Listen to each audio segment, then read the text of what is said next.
Welcome to Man Does Tech, where I solve the problems you didn't even know you had. You start by confirming prerequisites: a Google Cloud project, billing enabled, and an API key or OAuth client ready. Once done, assign minimal IAM roles so permissions are tight. Next, choose your HTTP tool, curl, Postman, or a simple Python request script, and test a basic get-to-the-flights endpoint to verify connectivity. Make that first call quickly. It proves credentials, network, and billing are working, so you can move into building requests. Now you build detailed requests. Include origin, destination, departure date, and passenger counts.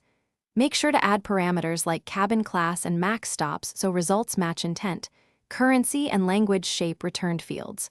Once configured, parse JSON responses, inspect price, legs, and carrier data, and implement pagination for large result sets. Also, apply rate limit handling with exponential backoff. This avoids throttling and keeps your app robust, while you finish by mapping JSON fields into your UI. Show total price, itinerary legs, durations, and baggage notes so users decide quickly. Once done, implement server-side key protection and cache frequent queries to save quota and speed response. Before committing to a booking flow, validate fares against latest results.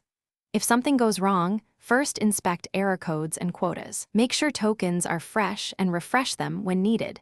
This single troubleshooting step resolves most auth or quota failures. Thanks for watching. If you found this helpful, don't forget to like and subscribe.